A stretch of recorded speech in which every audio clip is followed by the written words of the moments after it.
sensation, the soul, the spirit, the universal soul or spirit, and also name of a reformer of the Vaishnava faith, born about 1485, actually 1486. So Lord Chaitanya is infinite consciousness, and he's the source of our consciousness. So, we have some new admittees here. So actually, we are conscious, we are alive, we exist because of Lord Chaitanya. Our existence depends ontologically on his existence. Our consciousness depends on his consciousness. Our life depends on his life. And so it's just very interesting. For me, as a person who is interested in language, especially Sanskrit, that of all the infinite variety of names that Lord Krishna might have chosen, he chose the name Chaitanya. And of course, his followers,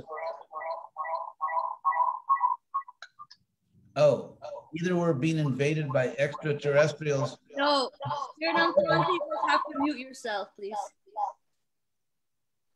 Yes, everyone has, you have to mute yourself. Not physically, you mean like their computer. So Lord Chaitanya, I mean, Krishna himself, nothing could be more important, nothing could be more glorious than the fact that the Supreme Lord himself came to our world. Here we are on this tiny planet that the human beings are destroying as fast as they can. And it is obviously Kali Yuga. All the conditions are there. Krishna says, Yada yada hi dharmasya glanir bhavati bharata. Whenever there's dharma glani, and so let's look carefully at Krishna's own words, why he comes to this world. Krishna explains himself, and we should pay very close attention to what he says. So the word glani in Sanskrit means exhaustion. So when dharma is exhausted, when dharma is weakened or decreased, yada means when, yada in Sanskrit means whenever. So yada hi dharmasya glanir bhavati bharata, there is a weakening. There is a disease of dharma, exhaustion of dharma. Then, and Krishna says, abhyutanam adharmasya.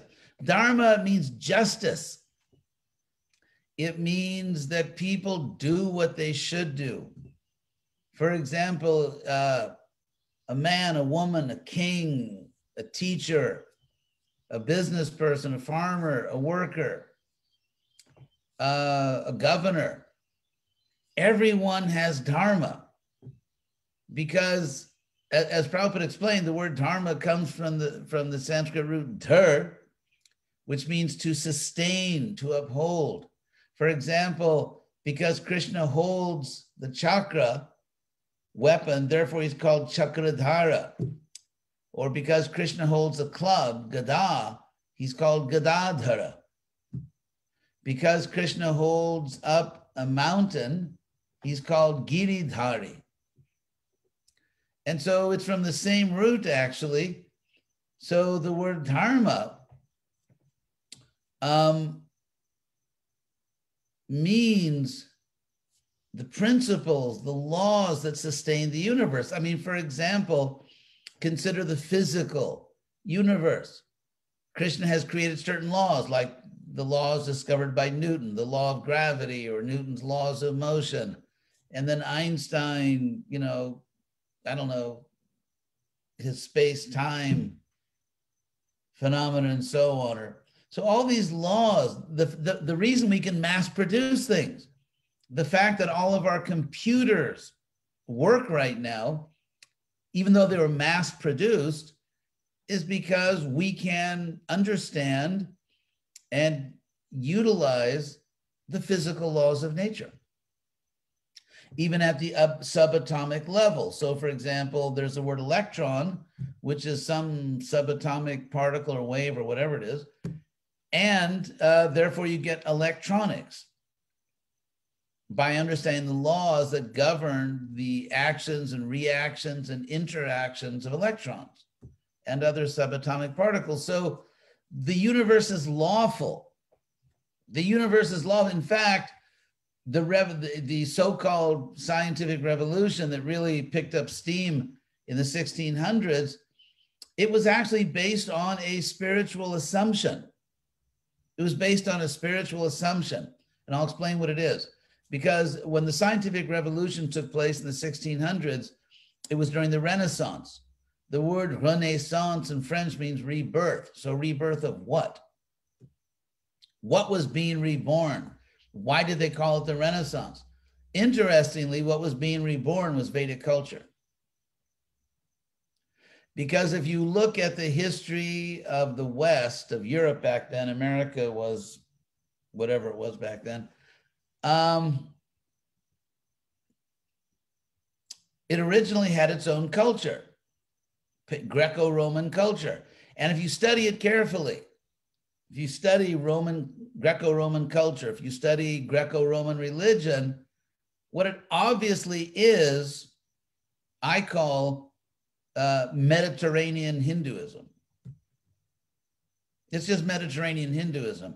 The similarities between all the dharmas that pop up in India, what we now generally call, obviously with not much historical precision, but what we now call Hinduism, there are hundreds, if not thousands, of similarities with Greco-Roman religion because it's coming from the same culture. If you study ancient Greek and ancient Latin, then it's in many actually amazing ways very close to Sanskrit. I'll just give you one example. You may find this a little hard to follow, but Gornitai Prabhu will explain it to you afterwards if you have any trouble with this technical Sanskrit grammar. And that is, I'll just give one example of the amazing resemblance between, let's say, ancient Greek and Sanskrit. Sanskrit is an inflected language. It's an inflected language. What that means is, rather than showing relationships between, I'm leaving out some of the technical grammatical terminology, but rather than show relationships between words through prepositions, for example, I go to the house, I go with you, I come from the house, I am in the house. So all these prepositional senses, to be with, in, from, or to be going to or toward, or to give something unto, like I bow unto, so I bow unto Krishna. So all these senses, to, unto, from, with, and all these things that we express with prepositions in inflected languages like Sanskrit or ancient Greek or Latin, you just change the ending of the word. So for example, if I say, just to give a simple example, gache in Sanskrit means I go. So if I say gache Krishnena, that means I go with Krishna. If I say I go unto Krishna, or I bow unto Krishna, Nama Krishnaya. If I say I'm coming from Krishna, I would say agache Krishnat. If I say that belongs to Krishna, that is Krishna's, apostrophe S, I would say etat Krishnasya. Or if I'm calling Krishna, speaking to Krishna, I would say, hey, Krishna. And so if I say everything is in Krishna, I would say, for example, sarvam Krishne bhavati, or sarvam Krishne asti, or something like that. So the reason I mention this, just to, how Sanskrit is an inflected language, is because we study ancient Greek. It not only is also an inflected language, but it is structured almost exactly like Sanskrit. Just to give one example, then I will free you from all this grammar. So before you start crying out in pain or call your lawyer and sue me, So for example, in Sanskrit, there are 8 cases. And so there are 3 cases that are almost identical. The nominative, when let's say Krishna is the subject of a sentence, or the accusative when Krishna is the object of the sentence, like Pashe Krishnam, I see Krishna, or the vocative when you're addressing, hey Krishna. So these 3 forms, the way they're conjugated, declined, verbs are conjugated. So the way these 3 cases, as they're called, vibhaktis in Sanskrit, the way they are declined is very, very similar. You find the exact same thing in Greek. The nominative, accusative, and vocative stand apart and are declined almost exactly as in Sanskrit. The other cases, called oblique, are different. So also Greek has a singular, dual, and plural. So you get all these highly technical similarities, say, between ancient Greek and Sanskrit, which cannot be accident, which show they're coming from the same language. Now, I mention that because how do we even have the power of language?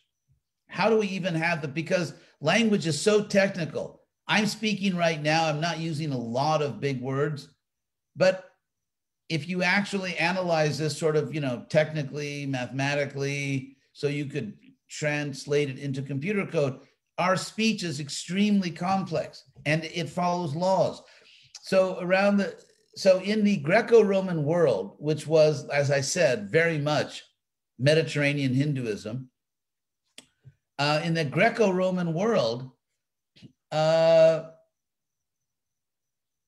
they had various interesting concepts. One similarity with Hinduism or Vedic culture is, just as in the Rig Veda, it said that the truth is one, but different people invoke it or call upon that God or supreme truth in different ways. You find the same belief in Greco-Roman culture. They have what is called interpretatio Graeca, the Greek interpretation, or interpretatio Romana, the Roman interpretation, which means exactly that. There's one God or one set of demigods, but different people simply use different names. So you have the exact same approach to the multiplicity of deities in the Greco-Roman culture and the Sanskrit culture.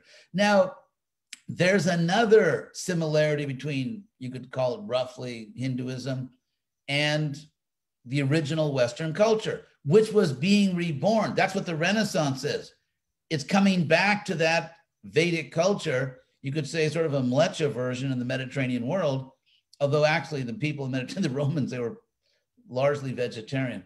But anyway, so they had another view in this ancient world, which you also find, of course, in the Bhagavad Gita and in the Bhagavatam.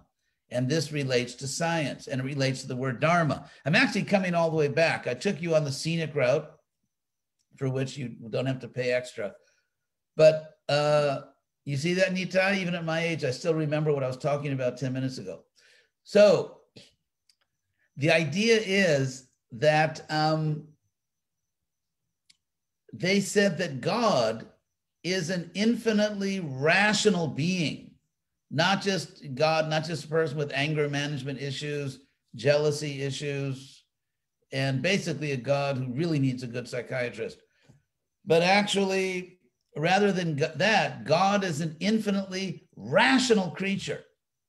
And therefore, when he creates the universe, the creation itself is law-abiding. It is a rational universe, and therefore it's possible to have a science, because you could not have a physical science if physical nature did not follow laws, for obvious reasons. There would be no laws of nature, there would be no laws of science, because there are no laws. It would be a completely random, chaotic universe.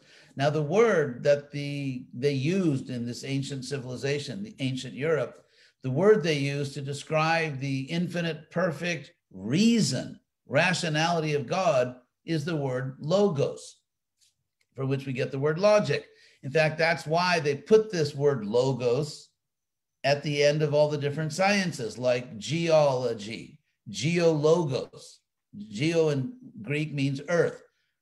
The science the logical description or investigation of the earth is called geologos, geology, or bios in Greek meant life. So the rational study of life is bios logos, or biology, and so on and so forth. So now getting back to the word dharma. The word dharma is also the Sanskrit word for law. It's also this, and it's also used in Sanskrit to mean a law of nature. For example, in the Mahabharata, a poetic way of saying someone died is by saying that the Kala Dharma overtook that person. Kala Dharma Atyagat. It literally overcame the person. Atyagat. The law of time. Kala Dharma. So therefore, Dharma, of course, is a very important word in Vedic culture. And so when Krishna says, yada yada, whenever, yada yada hi dharmasya glanir bhavati bharata, whenever there's a dharma glani, a weakening, a confusion, a degradation of dharma, and abhyutanam adharmasya. Adharma means injustice and being an outlaw. People are acting literally like outlaws outside the law. Tadat manam sajami. Then Krishna says, I manifest myself. So, because it's interesting, Krishna, you could say Krishna says, then I come, but he doesn't say I come. He says he manifests himself because he was always there. Krishna says in the Bhagavad Gita, Maya tatamidang sarvam. I pervade this entire world. So Krishna is always everywhere. He's always everywhere. But what is called his avatara, his descent, what's really happening, he's just letting us see him. He's just letting us see him. He was always there. So just as your body functions according to laws, and when your body is not functioning the way it should, it's called disease, and you have a problem. Mental disease, physical disease. And so in the same way, human beings, because they're endowed with free will, unlike physical objects, are supposed to voluntarily, consciously choose to follow the laws of God, dharma. And when they do not do so, Krishna comes, because there's a service contract on the universe. It's like you buy a computer and you buy the service contract. If it's broken, they fix it. So Krishna is so kind, he actually gives us a service contract on the universe. So that when things are going crazy, when people are misbehaving, when basically some of the crazy people we've seen recently, become leaders, at that time, Krishna comes. And so therefore, Lord Caitanya, who's Krishna, he came. Lord Caitanya came for those reasons, and he chose the name Caitanya. He could have called himself anything. He's God. But he calls himself Caitanya because he's bringing people back to consciousness. He is omniscient, infinitely conscious, and he's bringing us back to our pure original consciousness. And therefore, he's Caitanya. So those are some of the points. Any questions so far? If you can speak, those of you who are on chat can speak. I'm sorry, on Zoom. Hare Krishna Maharaj. So a question that Krishna says, that I come because there's a decline in dharma, but then in the end he says, Sarva dharma parityajya, to give up all this dharma. Yes, very good. Yeah, that verse I think is pretty regularly misunderstood, because as you know, Krishna spoke the Gita to Arjuna just to convince him not to give up his dharma. And at the end of the Gita is Kshatriya dharma. And the Kshatriya dharma, because you have Varna and Ashram. So his Varna dharma, as a Kshatriya, is intimately connected to Ashrama dharma. Because as Arjuna says, if I fight and kill all the Kshatriyas, no one will protect their daughters and wives, will get Varna Sankara, Varna mixing, and so on. So Krishna is convincing Arjuna not to give up his dharma. So what does that verse mean? Sarva dharman parityaja. First of all, I think to understand this verse, you have to see that Krishna is clearly drawing a contrast between two opposites. And the two opposites are the word sarva, all or every, and the word eka, which means one alone. And so Krishna says, sarva dharman parityaja, giving up all dharmas, mam ekang sharanam braja. What you should give up all dharmas for is the context of finding ultimate shelter. So we have to perform our swabhavaja dharma. We have to perform the duty that's born of our nature. However, let's say you're a Brahmin or a Kshatriya or whatever, a Grihastha or Sannyasi, Brahmachari, performing those duties nicely will not give you ultimate shelter. And that's what the Bhagavatam says. Dharmak swanushtitak pungsang. When people perform their varnashrama vibhagasha, when they perform their duty nicely, but sangsidhi haritoshanam, the real point is to satisfy Hari, Krishna, and the dharmak, so actually dharmak swanushtitak, su means very, and anushtita. Stita means to stand in something, to abide by something, and anushtita means to consistently, to steadily abide in something, anushtita. And su means very. So dharma su anushtita pungsang. When human beings perform their varnashram duties very carefully and very steadily, but vishaksena katha sujaknot pada ye jadiratim.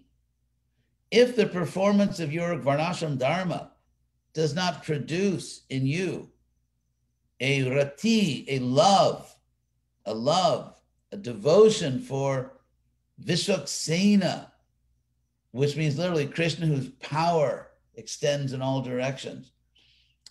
Vishaksena katasu, if that does not produce in you a love, an attachment to the kata, the descriptions and narrations of the Lord, whose power extends everywhere, then Shama eva hi kevalam. Eva hi kevalam is about as emphatic as you can get in Sanskrit. Because eva means it's just that and nothing else. He, indeed, kevalam, and nothing else. It's like, eva hi kevalam means it's shrama. It's just labor. You just worked hard, but you didn't win the prize. You know, it's like you spend a lot of money, buy some nice clothes, dress up, drive 100 miles, spend your last dollar on gas, apply for a job, you don't get the job. Shama means labor, like tiring labor, just working hard, shama. Eva, it is simply labor and nothing else. That's what the Bhagavatam is saying. So therefore, Krishna says, Mam eva sharanam, mam ekang sharanam, come or go to me alone for shelter. So you give up all of their dharmas as your ultimate shelter. You don't give up the dharma itself. Obviously, Because at the end of the Gita, Krishna asked Arjuna, did you understand? And Arjuna said, he didn't say, yes, I'm out of here. I'm leaving the battlefield. Text me and let me know what happened. Arjuna says that, okay, Krishna, stitosmi, gata sandeha, my doubt is gone. I'm situated properly. I know what I should do, and therefore I'll fight. So if Arjuna was supposed to give up his dharma, that means he didn't understand the Gita, and he did fight. We know that after hearing the Bhagavad Gita, in fact, Arjuna did fight. And so therefore it'd be absurd to say that Krishna is simply asking you to give up all dharmas. He's saying that give up all dharmas as your ultimate shelter in life. And that's what he said a few verses earlier. Tam eva sharanam gacha. Go to him alone, to the Lord, for shelter. Sarva bhavena bharata, with all your existence, literally. Sarva bhavena. So that's the point. You do your dharma, whether you're grihastha or brahmachari or sannyasi, whatever, vanaprastha. Poor vanaprasthas are always neglected in this. Anyway, so you do your ashram dharma, whatever it is. You do your varna dharma, but you don't think, as many people do think in India, for example, and also in the West, that if I just do my duty, if I'm a good father, a good mother, a good this, a good that, I'll go to heaven. That's karma yoga in the minds of some people. Karma yoga means that I, just do my duty, my mundane duty, and then that's it. And that's what Krishna is talking about. He's talking about the false karma yoga where there's no bhakti. That's not karma yoga. If you're just a good father, a good mother, a good doctor, a good lawyer, whatever, you're not doing karma yoga. You're doing karma. It may be sattvika karma. It may be karma and goodness, but it's karma. Karma yoga means you connect your karma to God, and you connect it to God by offering it to him, by doing it for his pleasure. If you're not doing it for his pleasure, you're just a good person, quote unquote, fine, that's karma, sattvika karma. Karma in the mode of goodness. It's not karma yoga. That's what Krishna's talking about. That's the whole point here, really. So any other questions?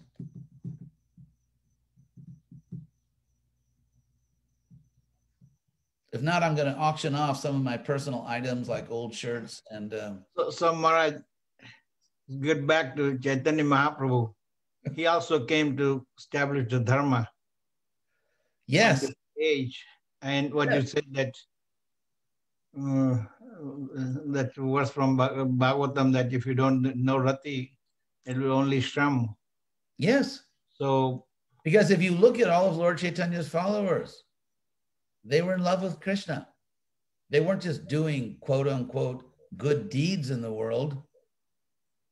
They were loving servants of Krishna. And as Prabhupada always said very brilliantly, that Krishna said, surrender to me, but people couldn't figure out what he meant. So he came again as his own devotee to show you, okay, this is how you do it. Isn't it? It's just like the teacher may say to the young student, okay, write A, B, C, D. But the student can't do it. The teacher goes to the blackboard or whiteboard or whatever board and, okay, like this. See how I'm writing. So Krishna's teaching by example. Here's what I meant in Bhagavad Gita. So the question arises that Mahaprabhu is the Krishna himself. And Yes. we came from India. I have only introduction to Mahaprabhu was Gita Press cartoon kind of like that. The only thing I knew about Chaitanya Mahaprabhu. Although my father was in Goswami literature and everything, but all was literary but no idea until I came to United States and met the devotees and heard about Srila Prabhupada. So why this happened? Why it was so uncovered? Mahaprabhu's, what could be the reason, Maharaj? Because he didn't want to deprive his devotees of all the fun. just like we see in India right now, that there are, hundreds and not thousands of very good devotees in ISKCON. And they're, engaged in so many very impressive programs. And so if Lord Chaitanya, if everyone in India already knew these things, what would they do? They'd just sit around and gain weight, I suppose. That's, so, eating prasadam. So Lord Chaitanya, that's his kindness, that he gave them lots of service to do. You see, sometimes parents are doing something and the little child will come and say, no, let me do it. Let me do it. And the little child gets irritated if the parent keeps doing it. No, I want to do it. So that's Krishna's mercy. He's letting us do it. Otherwise, what would we do all day? That's what you said about prasadam. Only thing in that book I remembered from Caitanya Mahaprabhu, that if prasadam fell on the floor, he will eat it. So that was my excuse. I will eat prasadam anywhere. So that only thing I remember from my childhood, that Mahaprabhu, that was mercy of prasadam. Well, yeah, I could see you did not have a thorough education in Gaudiya Vaishnavism before you came to America. So, anything else? Maharaj, you mentioned briefly about Vanaprastha.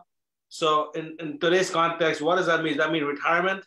And if so, what age should that be? Vanaprastha, literally departing for the forest. Vanaprastha. The age is when your children are grown. I don't mean like a 45-year-old child living at home. That seems to be the custom nowadays. But when your children are grown, and they can basically take care of themselves, then you're Vanaprastha. So actually, if someone who has grown children should not call themselves a grihastha, just like I can't call myself a grihastha. I was once a grihastha, actually. I had a short but glorious period of my life in grihastha ashram. And so yes, when your children are grown, and as far as the duties are that the idea is when you're young, when you're just a child, then you go to the Gurukula, you serve the Guru, then most people get married and there's so many responsibilities to maintain a family. There's a lot to do. And so the idea is once the children are grown, then you have the privilege, the opportunity to again focus on spiritual activities, serving the Guru. And we know what it means to serve Prabhupada. He made it very clear. He wants us to spread his mission. Krishna himself says it in Bhagavad Gita, that one who teaches this to the faithful is the greatest devotee. No one will ever be a better devotee than him. Yaidam paramang guhyam mad bhaktesha vidhasyati bhakti mai parang kritva mamevaishati asankshaya nacha tasman manusheshu kaschin me priya kritama bhavita nacha me bhuyo anyak priyataro bhuvi. I rest my case. You'll find that at the end of Bhagavad Gita. Krishna says there will never be a person more dear to me than the one who teaches this knowledge, this Bhagavad Gita. So those who are Vanaprastha, those whose children are grown and not in jail, they or even if they are, your duty is to preach. Your duty is to preach. So Nitai, go to Sundar Prabhu. You and Meenavatar. You are great devotees. You've done so much service. You've been faithfully serving the Vaishnavas forever. And so you have this opportunity to spread Prabhupada's mission. Of course, you've been doing that forever, but it's not growing, Maharaj. It's just stagnant. Help is on the way. I've been waiting for it, Maharaj. Actually, Manjari has mystic powers. She just hasn't manifested them. She's shy. So Maharaj, does Vanaprastha also means leaving the home? Or can you stay at home? Oh yeah, you can stay at home, but it's a question of what do you do at home? It's not a question of, you don't have to, go camp out in your backyard or something, or in, public park. It's just a question of what do you do at home? If you're using your home just to spread Prabhupada's mission, then why not? People went to the forest in the past because they had extended families, actually all over the world, but and also certainly in India. And so the family attachment was like overwhelming. And so you physically had to go somewhere. But nowadays they're just nuclear families, right? It's like, consider when Raghunath Das Goswami wanted to join the Hare Krishna movement, his father had him arrested, imprisoned, a little domestic jail with a guard. And that was all legal. You could arrest, you could kidnap your own children, when they're adults, and you could imprison them, and that was legal. So because you have these extended families, basically in the pre-industrial world, the Industrial Revolution, ended these extended families. But so if you wanted to get away and serve Krishna, a lot of times you really had to get out of Dodge. You really had to just get out of town and go for it, because you couldn't. They could come after you and just arrest you. But nowadays, not the problem. We have these nuclear families, and now they've split the atom.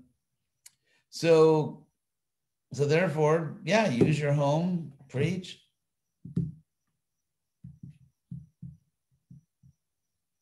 So any other questions? I guess Ananda Leela, we have no questions from the wide world out there.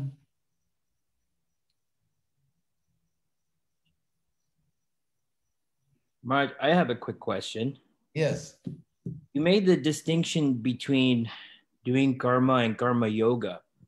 I think I know the answer to the question, but being that you're the expert, I'll ask.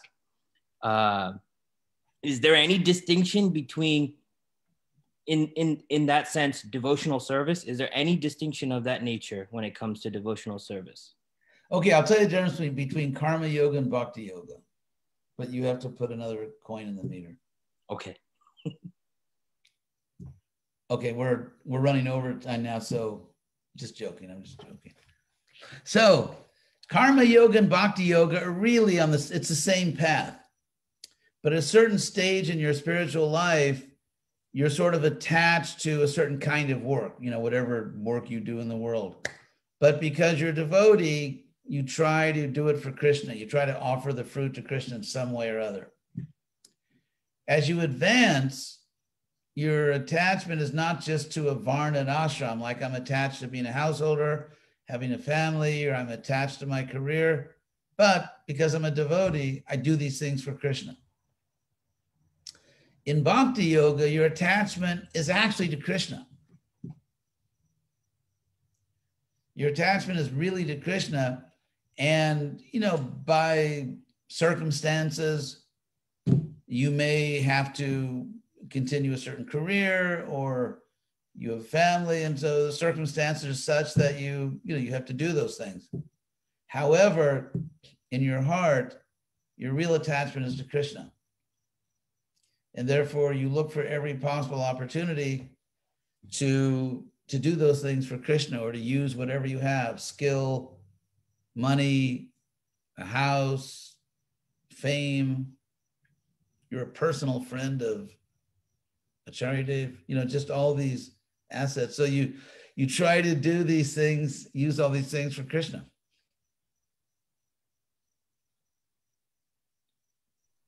Thank you, Maharaj. My pleasure.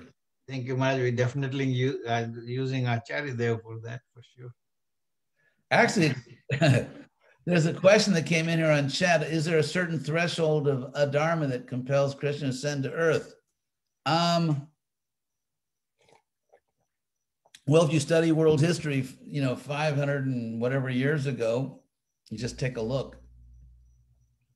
The world was pretty crazy. And of course, now Krishna appeared, Lord Chaitanya appeared about 435 years ago. I always joke that for the next 500 years, people will say that Lord Chaitanya came 500 years ago. Or maybe for the next 2,000 years, they'll say, yeah, Lord Chaitanya came 500 years ago. But actually, you have to update that every year. So, and now Lord Chaitanya is still present. Lord Chaitanya is present in all of you. Whenever we try sincerely to serve Lord Chaitanya through his pure devotee Prabhupada, then Lord Chaitanya is present, because the word represent, to present something means to make it present, and to represent it is to make it present again. So the more we represent Lord Chaitanya, the more he's present again in this world. So thank you all very much. And I know I've said this actually I have offered to go there many times, but by some cruel twist of fate, every time I tried to go there, you guys were going somewhere else. And I never believed that you were trying to avoid me. I never thought that. I mean, were I more disposed toward paranoia, I might have thought that, but I think I'm not paranoid by nature. And so I didn't think that. So Matsya, Matsya hasn't forgotten how to make her vegetable soup, has she? No. She's muted, but Maharaj, there's a question that came through on chat. Yes. Wow. Yes. Oh, on chat. Oh, I answered that question. That question, Maharaj, answered Amit's question, yeah. My bad, Maharaj. I just read it. I thought it just popped up. That's my bad. That's okay, Manjari. We still love you. Thank you, Maharaj. Okay, thank you all very much. It's a pleasure. Thank you, Maharaj. Pleasure to see all of you, and I hope I'll see you in your three-dimensional forms very soon. Thank you, Maharaj. Hare Krishna. Hare Krishna. Hare Krishna. Thank you. Hare Krishna. Maharaj.